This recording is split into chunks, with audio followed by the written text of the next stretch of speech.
పూరా లోకల్ 10 ఏళ్ల బీఆర్ఎస్ పాలనలో ఎక్కడున్న తెలంగాణ ఎక్కడికి పోయింది, ఎన్ని రంగాలలో ఎన్ని అవార్డులు వచ్చినాయి, ఎన్ని అద్భుతమైన పనులు చేసి చూపెట్టినాం. తెలంగాణ అంటే ఒకప్పుడు వెనుకబడ్డ ప్రాంతం, ఎగతాళి చేయబడ్డ ప్రాంతం, పనికిమాలిన ప్రాంతం అని పేరు పెట్టిన ప్రాంతం. కానీ ఎన్ని రంగాలు తలసరి ఆదాయాన్ని బ్రహ్మాండంగా పెంచినాం.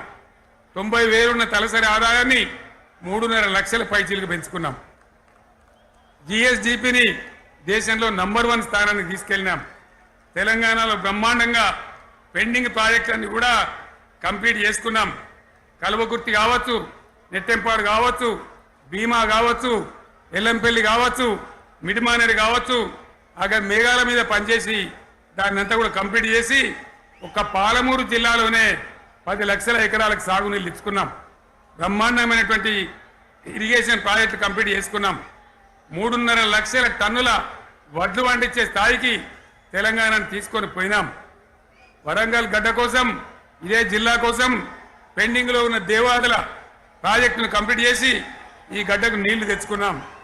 3 ఏళ్లలో కాళేశ్వరం ప్రాజెక్టు కట్టుకున్నాం. వాగుల మీద వంకల మీద చెక్ డ్యాములు కట్టుకున్నాం. మిషన్ కాకతీయ పేరు మీద చెరువులన్నిటి పూడికలు తీసుకున్నాం. ఒక అద్భుతమైన తెలంగాణను తయారు చేసుకున్నాం. పడావు భూములన్నీ పంట పొలాలుగా మార్చుకున్నాం. ఆనాడు బీఆర్ఎస్ పాలనలో చెరువుల నిండా జలరాశులు, రైతుల కళ్ళాల నిండా ధాన్య రాశులతోని బ్రహ్మాండంగా తెలంగాణ అద్భుతంగా పురోగమించిన విషయం మీకు తెలుసు. పంజాబ్ను తలదన్నే పంటలు పండించిన విషయం కూడా మీ అందరికీ తెలుసు అని నేను మనవి చేస్తా ఉన్నా.